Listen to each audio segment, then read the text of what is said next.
प्रभु यीशु मसीह के प्रियजनों, आप सभी को जय मसीह की। कैसे हैं आप लोग? आशा करता हूं कि आप प्रभु यीशु के नाम में सुरक्षित होंगे।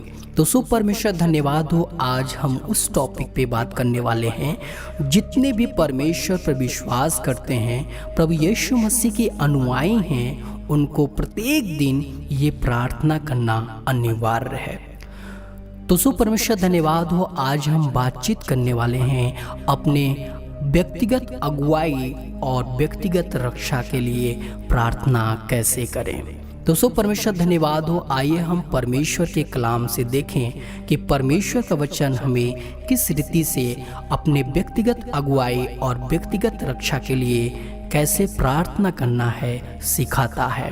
तो सो परमेश्वर धन्यवाद हो। मेरे साथ आप निकाल लीजिए भजन संहिता 25 अध्याय 1 पद से लेकर हम 10 पद तक देखेंगे कि इसमें व्यक्तिगत अगुवाई और व्यक्तिगत रक्षा के लिए परमेश्वर का वचन क्या कहता है।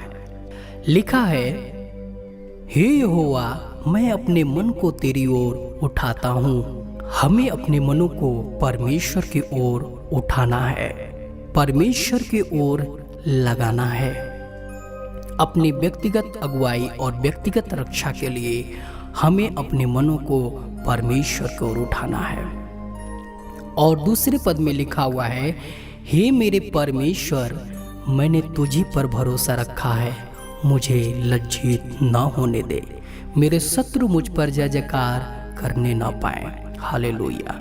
तो हमें प्रत्येक दिन परमेश्वर से बोलना है कि परमेश्वर, मैंने आप पर ही भरोसा रखा है। हमारा आशा, हमारा भरोसा उस परमेश्वर पर होना चाहिए। और परमेश्वर से बोलना है कि परमेश्वर, मेरे शत्रु जो है, मेरे जो दुश्मन हैं, वे मुझ पर जय जयकार करने ना पाए। आमीन। तो सो परमेश्वर धन्यवाद हो। हमें अपने व्यक्तिगत अगुवाई और व्यक्तिगत रक्षा के लिए इस रीति से प्रार्थना करनी चाहिए।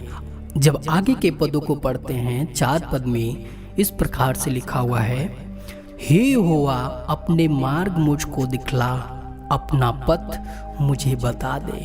आमीन। तो सो परमेश्वर धन्यवाद हो।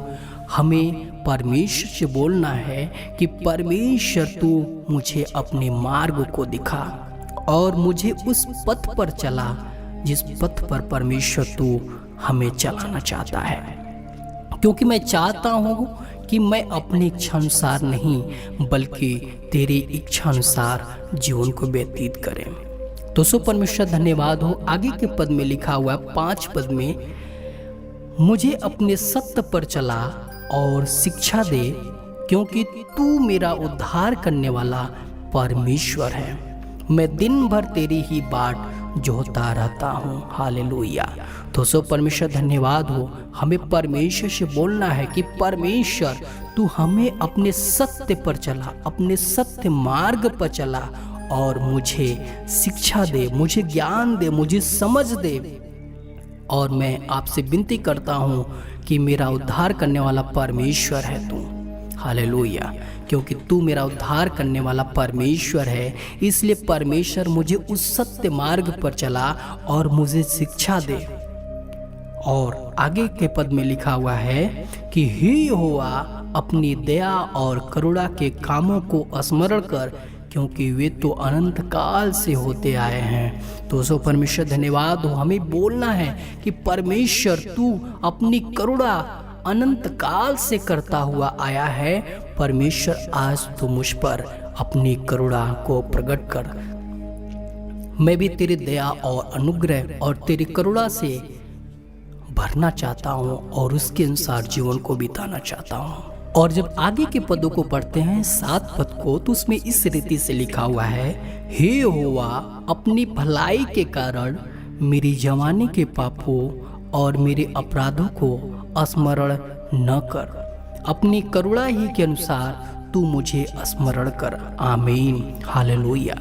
तो हमें परमेश्वर से बोलना है कि परमेश्वर, जो मैंने अपने जवानी में पाप किए हैं, प्रभु जी हम आपसे क्षमा चाहते हैं कि हमारे गुनाहों को आप माफ़ करें, उसे स्मरण न करें, बल्कि परमेश्वर अब से हम चाहते हैं परमेश्वर की तेरी योग्य चाल चल सकें, तेरी दया और तेरे अनुग्रह में होकर जीवन को व्यतीत करें। तो सो परमेश्वर धन्यवाद हो, हमें प्रत्येक दिन ये प्रार्थना और ये वचन को स्मरण करते हुए प्रार्थना करनी है, ताकि हम अपने व्यक्तिगत अगुवाई में हम बढ़ सकें और अपनी रक्षा परमेश्वर की ओर से पा सकें। तो सो परमेश्वर धन्यवाद हो, आज के वचन के पढ़े और सुने जाने से परमेश्वर हम सभी को आशीष दे।